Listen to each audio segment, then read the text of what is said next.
seated. Unitarian Universalism is a diverse and non-creedal religion. We are a covenantal religion, which means we don't have to believe the same in order to treat each other the same with respect, equity, compassion, and dignity. Our community is based on deeds, not on creeds. As Unitarian Universalists, we side with love, embracing all people regardless of age, color, race, socioeconomic status, physical ability, or religious background. We have been officially designated by the Unitarian Universalist Association as a welcoming congregation that welcomes LGBTQ+ individuals. We especially invite families and young children and have a nursery. Now, we encourage everyone to wear name tags so that we may know each other better. Board members wear green name tags, and they always welcome your comments, questions, and suggestions. Would members of our Board of Trustees please now stand so that you may be recognized? Thank you. At this time, we would like to recognize any guests or visitors who are with us today. So visitors, if you are willing and able, please rise and share with us your name and where you are from, or if you have guests with you, please feel free to introduce them. Stephen will come around with the microphone.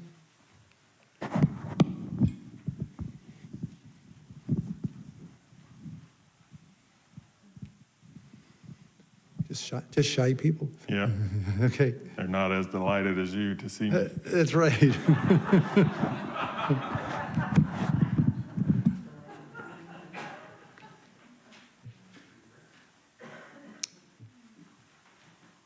Okay, please remembering our mask and distancing preference, let's take a moment to greet each other. Turn to those around you and offer a pleasant greeting with a handshake or fist bump.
It's like trying to put the genie back in the bottle.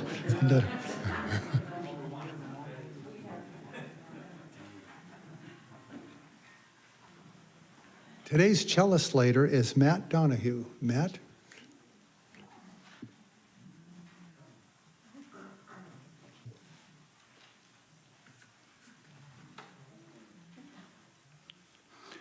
A little bit about myself. I'm 44 years old. I'm a single father of 3 kids. They're all grown, but they still need me because mom's completely out of the picture, but that's a whole nother story. My first service here was Earth Day of last year, and I can't express how much this has been a positive for my mental health. And when they say they side with love, they really mean it. You know, actions speak louder than words. You know, talking about, you know, and actually doing something about, you know, injustice and oppression in the world. And with that being said, I light the chalice today in honor of Martin Luther King.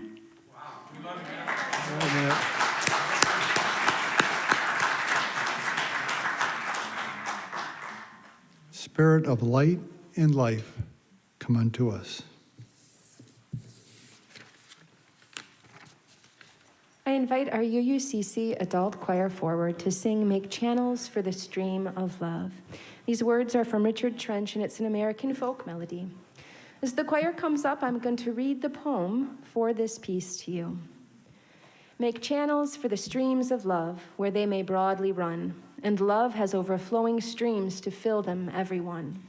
But if at any time we cease such channels to provide, the very founts of love for us will soon be parched and dried.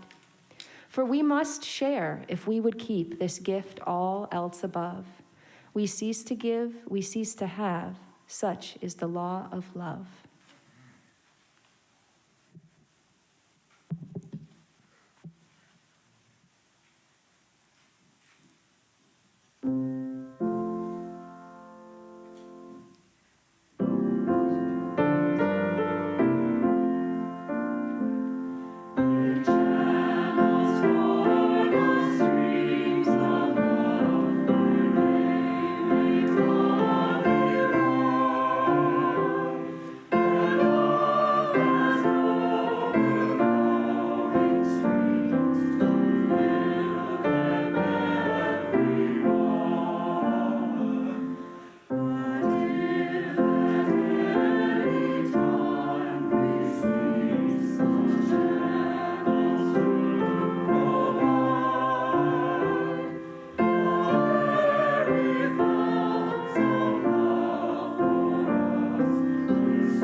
In the year 2000, Doris Granny D. Haddock from New Hampshire walked all the way across the United States from California to DC to try to get the big money out of politics.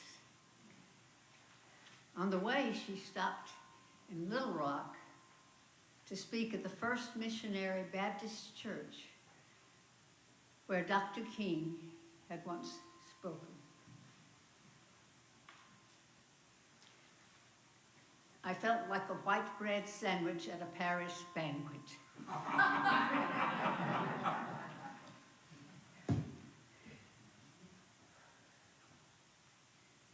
My dear friends,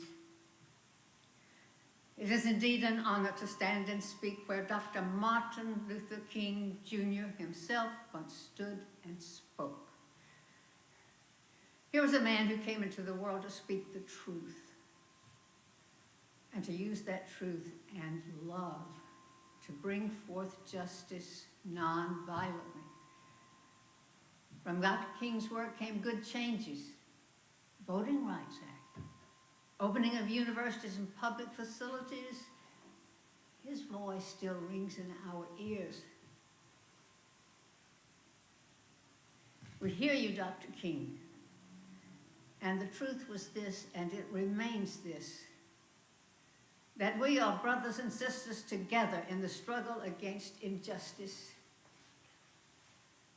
But our leaders today are passing laws that segregate the people into rich communities and ghettos of despair, that provide jails instead of schools, shelters instead of decent housing, toxic pollution.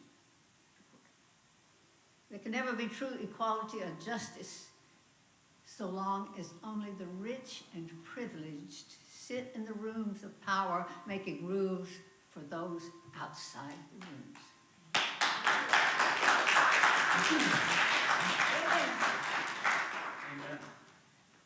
The essence of self-government in a free land is this. If I tell you what my children need, you will help me provide for them. If you tell me what yours need, I will do the same. The trick is to get us all in the room.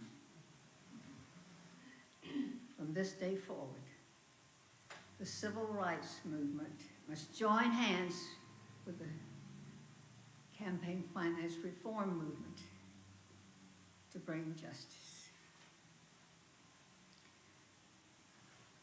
My thanks to those of you who walked with me here today. I do hope that some of you can walk with me again in Washington when I may need a hand up those Capitol steps. And where I trust we shall enter as American brothers and sisters, with the spirit of Dr. King beside us and in our hearts.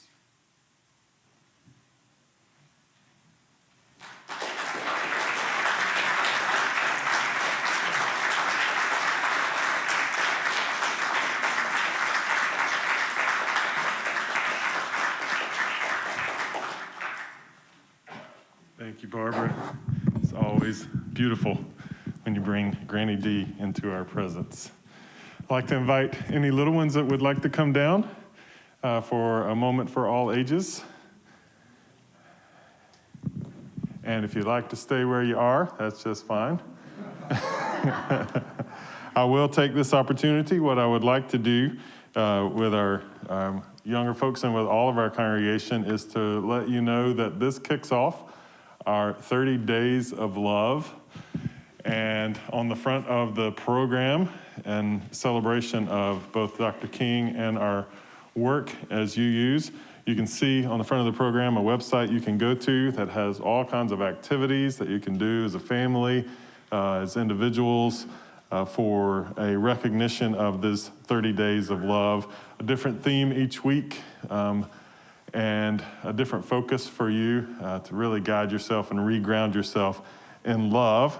And so I was going to ask the kids, what's something that you can do right now, thinking about over the next week, to remind yourself that you focus on love? So what's something that you can do? And we can ask the adults too.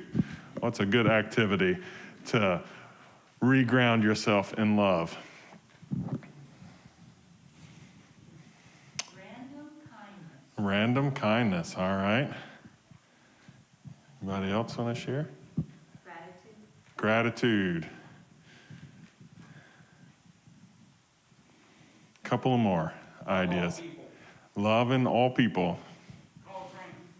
Call a friend, all right. Listen to others. Tolerance. All right. These are good ideas, and you should be proud of yourself.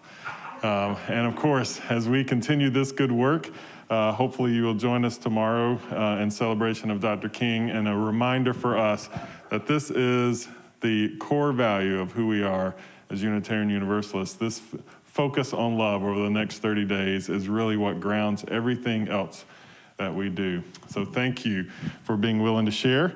At this time, we'll move to our, I believe, our candles of community. Correct? No need to sing the children out. So candles of community, I invite you, if you have a candle, to please share it. There's always candles in the foyer. If you have a need that you would like to share, a joy or a concern that you're bringing to this space, I invite you to light your candle and share briefly. I'm going to bring the mic back down for you, Connie.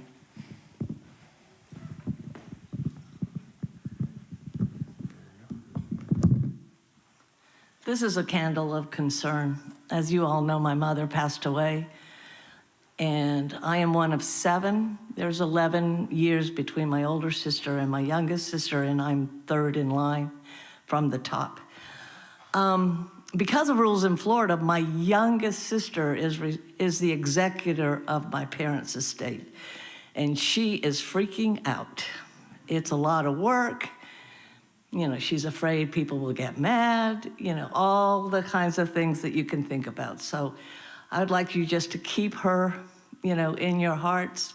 It is a tremendous job. And because I have one brother that is deceased, his kids they're all in the loop, and it's a lot of people when you have 7 kids.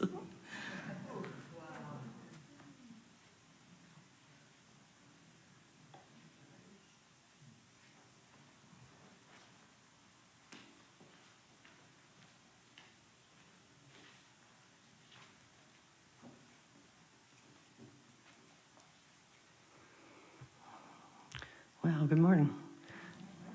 I'm Chuck. Today is Dr. Martin Luther King's birthday.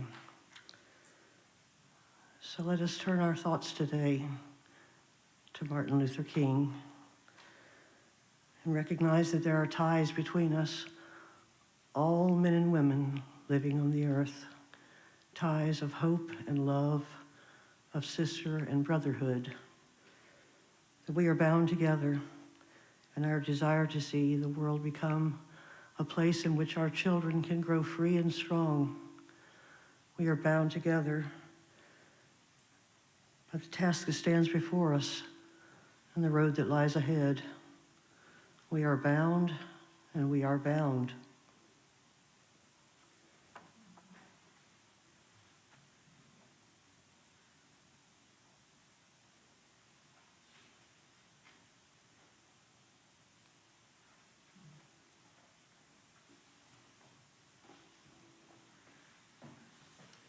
The last candle that we light are for the joys and concerns that are held silently.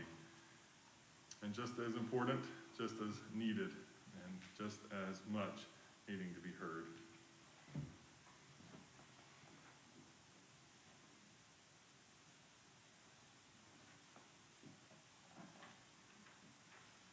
Stephen, today is also the day that 1 year ago, our friend Nick Ford passed away. All right, thank you, Chuck.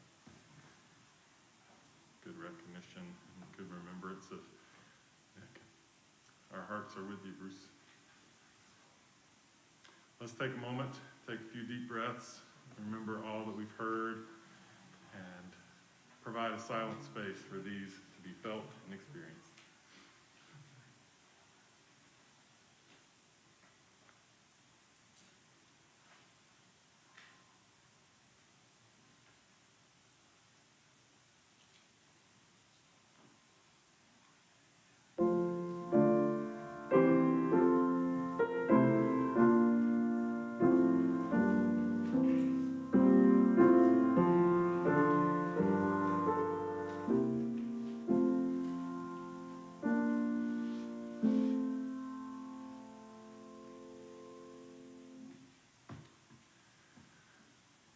Today, as we prepare for our offering, a reminder that for the month of January, our recipient of Share the Plate is the Minister's Discretionary Fund. And I will say that it's great to be back after dealing with pneumonia for a couple of weeks. And I wasn't able to be here on the first Sunday to talk about the Minister's Discretionary Fund. And I will say that, Phil, when you invited everyone to be glad that I'm here, I've never had that at home. So. I'm gonna encourage my family to watch that and just kind of say, this is something we could do every day if you want. We're so glad Dad is here. Probably not gonna happen. But I will take this opportunity to say that toward the end of the month, I will share more about the Minister's Discretionary Fund, but it is a great privilege and also a great burden, just all the encounters of people that are struggling, not just financially, but along with financially comes emotional and all kinds of heaviness and pain. And so it is a great privilege not only to be able to help out folks who are in need, but also provide that emotional support when they are dealing with crisis. So I thank you for the gifts to this fund. I invite our ushers at this time to come and receive our morning offering. This morning's offertory music will be a recording of Patty Griffin singing her song Up to the Mountain, MLK tribute. She says it was inspired by his final speech, I've been to the mountaintop.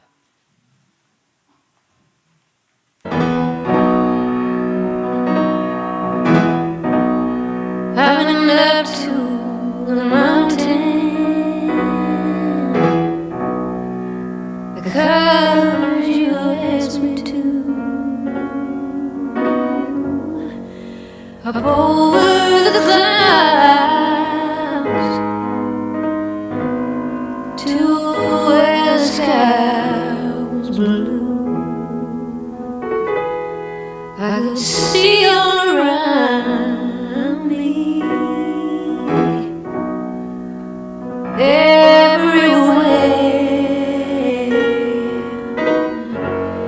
I could see all around me, everywhere. Sometimes I feel like I've never been nothing but tired, and I'll be working till the day I expire. Sometimes I lay down, no more can I do.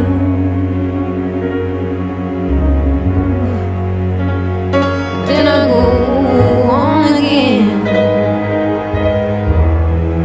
because you asked me to. Some days I look down, afraid I will fall, and though the sun shines, I see nothing at all. Then I hear your sweet voice, oh, oh, oh, come and then go, come and then go, telling me softly, you love me so. The peaceful valley just over the mountain, the peaceful valley, few come to know. I may never get there ever in this lifetime, but soon or later, yes, there I will go.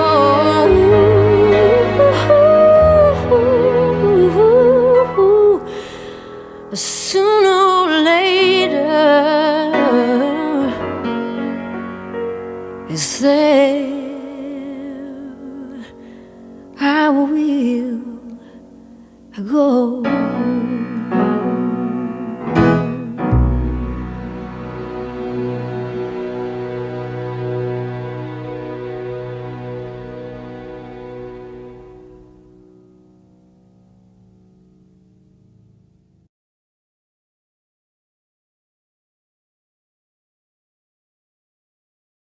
Offering today, symbol of our commitment to our good work.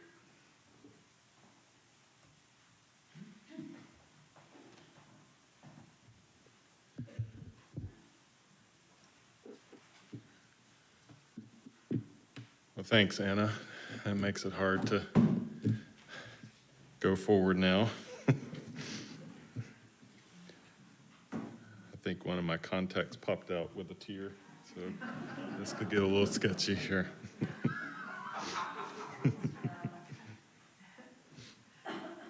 wow, the awareness to know I may not get there with you, and the courage to keep pressing. In the state of Maine this year, the Council of Churches and the BTS, which is a nonprofit Center for Social Justice, has decided this year to commemorate King Day with a celebration of the 60th anniversary of the letter from a Birmingham jail. They're going to have an online meeting where 8 folks from Equality and Justice Leadership, 8 advocates, will take turns reading portions of the letter out loud. I believe that online event is open to the public, so we could certainly get information to you about that. I think it's interesting that 60 years ago, 8 white ministers were the audience of that letter that was written by Dr. King. He had been in Birmingham organizing and leading protests against deplorable situations there for African Americans. And in the process of a peaceful, nonviolent protest, Dr. King had been arrested. 8 white ministers got together and wrote a letter publicly condemning the actions of Dr. King, describing it as an illegal protest, which technically it was. And you know, this was a shock to the Reverend from Atlanta because in all of his years, he had never received any criticism. This is where you laugh, that's a joke. It was a daily thing for him to receive criticism all the time of what he was doing. And usually he didn't respond. And notice I didn't say he didn't ignore it, just usually he didn't respond. I was at an event once with Andrew Young where he was speaking, and someone asked him in a Q&A, how was Dr. King able to ignore all of the criticism that was hurled at him on a daily basis?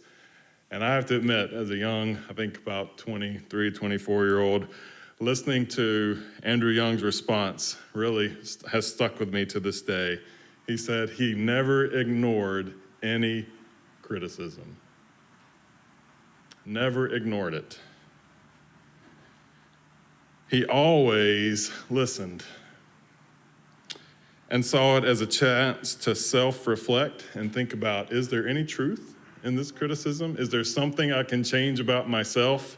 Something I can change about our movement that we need to consider in this critical feedback? And then would move to empathy to say, I wonder where this is coming from in the person that is delivering the criticism. Now, I have to admit, that's a lot more work than just ignoring it. But it's also a lot more mature than picking up Twitter and just responding and reacting. Andrew Young said he always saw criticism as a chance to reflect, but not overreact. To not give it more attention than it needed, but give it just the right amount of attention. And this time, he chose to respond to the criticism from the 8 white ministers, and the letter from the Birmingham jail was the written response to them. And of course, it was addressed to them, but intended for a larger audience to hear a defense of his actions and a call to the work.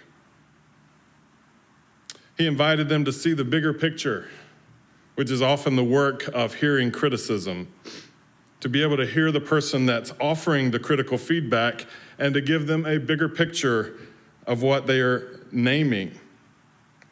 C.S. Lewis interprets Jesus's response his invitation to not judge as we never have enough information. We never know enough. So that's why we can't judge. That's why we can't offer that statement of criticism. We never know enough. And of course, that doesn't hold us back. We are UUs, right? We know enough. That would be our response. Yeah, we gotta know enough, CS. We got it. But that is always the thing to put in check when we are getting ready to hear criticism or offer criticism, to say, is the full picture being told? And that is the work that he did for these 8 ministers. He basically said, you don't know the whole big story of all the dynamics that are happening here. Namely, you are focusing on the protest and really ignoring all the things that are happening in the community that led to the protest to begin with. Bigger than the narrow, fearful view that led to their public condemnation. So every year, as you use, we do 30 Days of Love, inspired by Dr. King and his work. It is the day, one of the months out of the year, that you leave church with homework. You're intended to go home and find things on the website, ways to integrate love into your everyday life and hear the call to action.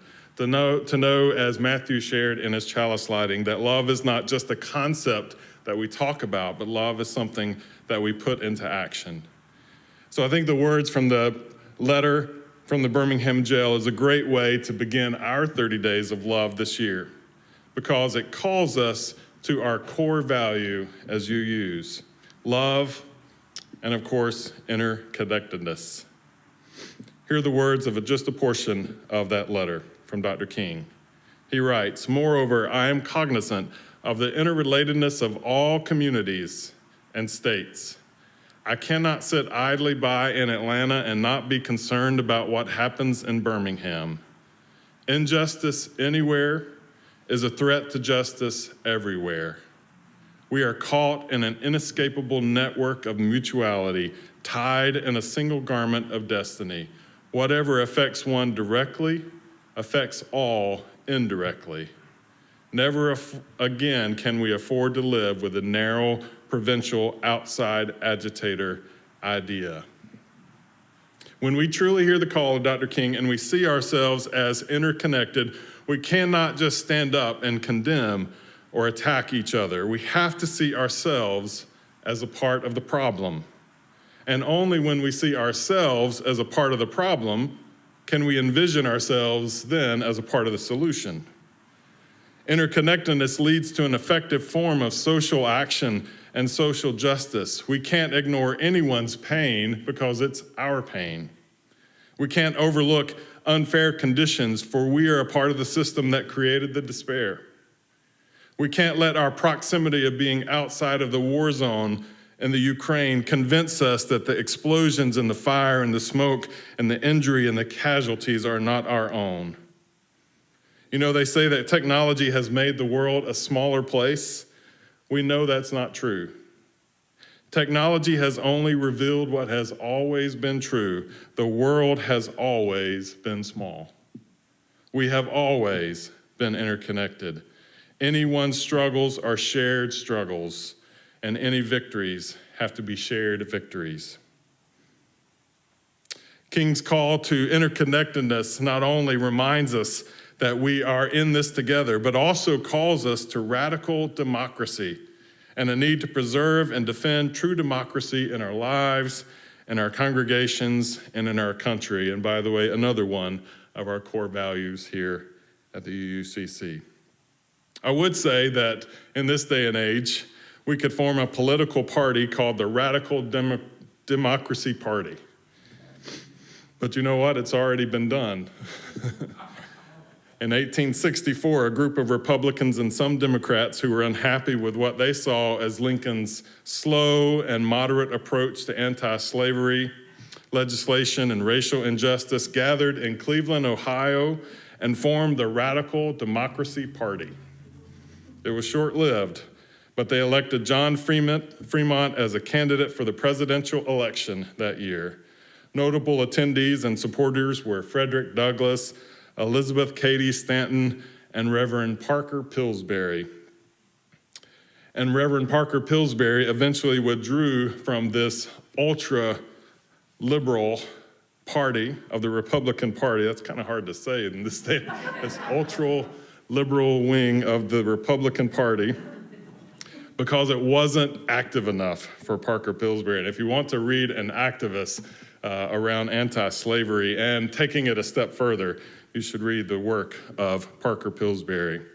Although this party withdrew from the election to not steal votes from Lincoln, pull those away, in many ways it was ahead of its time. They were not only just arguing about an absolute end to slavery, but they were also arguing for a cultural reformation to address the continued problems of racial inequality and gender inequality long after slavery was abolished. Parker Pillsbury said, "We must dig in and figure out the mindset that allowed slavery to happen to begin with, because even if you make slavery illegal, the mindset will remain." And certainly we have seen that take place over the last 150 years in this country. They were taking the limits off who could vote, allowing every person a vote, and then adding limits to the terms of professional politicians.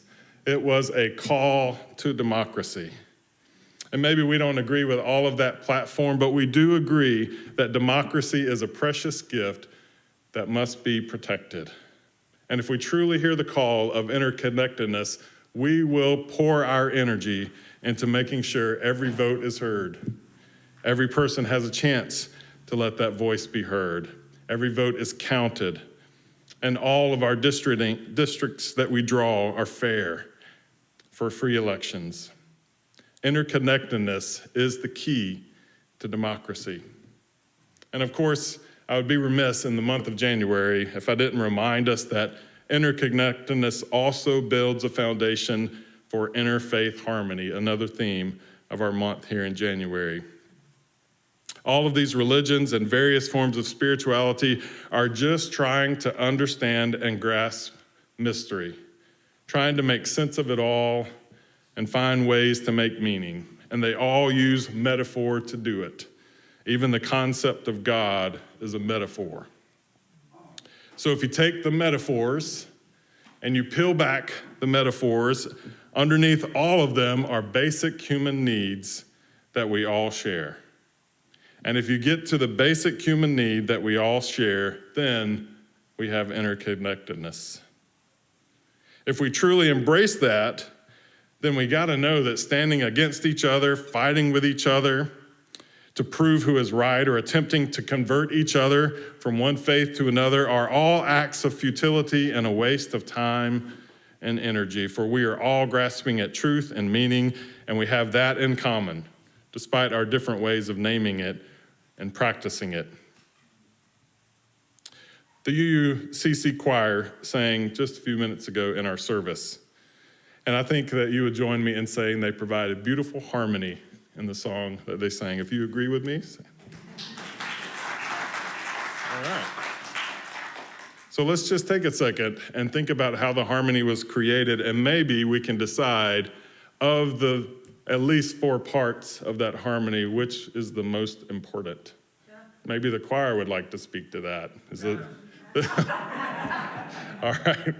Maybe someone besides the hammer would like to respond in a more diplomatic way. The tenors, the bass, the sopranos, the altos, which are more important? Which are the ones that, if we had to convert everyone in the choir to one of those, would help create the most harmony? I think we all know that that is a futile exercise. And I assure you that the work of trying to convert each other to different faiths is just as futile. We're all grasping at mystery, and if we all convert each other to one faith, then we're really robbing ourselves of beautiful harmony that can be created. When we understand that the various forms of faith and spirituality are not contentious voices on a debate floor, but they're fellow choir members trying to create a transformative song in our world, then we will have harmony. The bass and the tenors and the altos and the sopranos together, singing a song of creativity, of justice, of interconnectedness and love. And in that place of vulnerability and trust is where harmony happens. 60 years later, after this letter, the melody of an Atlanta Baptist preacher writing from a jail cell in Birmingham, Alabama, still resonates in our soul. His voice calls us to examine ourselves and to listen to each other. He calls us to see and feel our interconnectedness. His words today invite us to these 30 days of love. So let's take the journey together.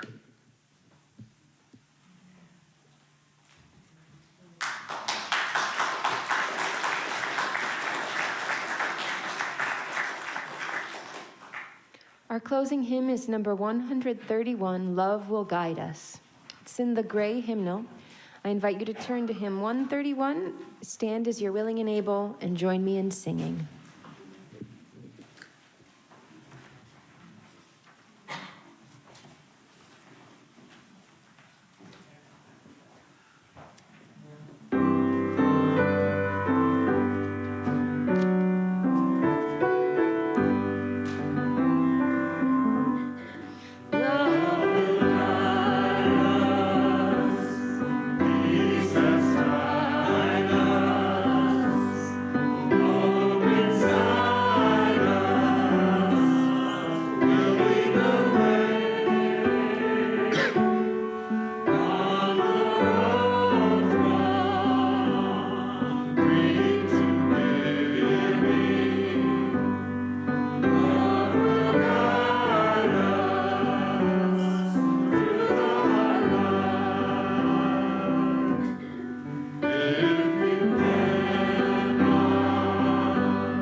For our closing words today, I provide the closing of the letter from the Birmingham jail. Let us all hope that dark clouds of racial prejudice will soon pass away, and the deep fog of misunderstanding will be lifted from our fear-drenched communities. And in some not too distant tomorrow, the radiant stars of love and brotherhood will shine over our great nation with all their scintillating beauty. I invite you to join in singing our congregational benediction.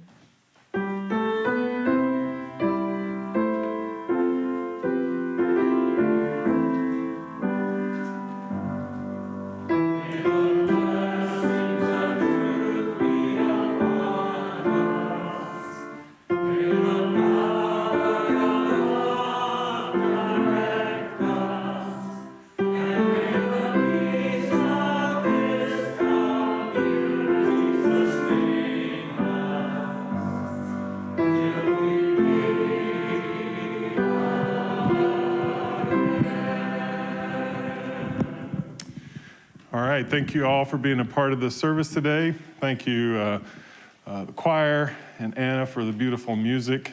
And we really thank you, Barbara, for bringing Granny D into our sanctuary.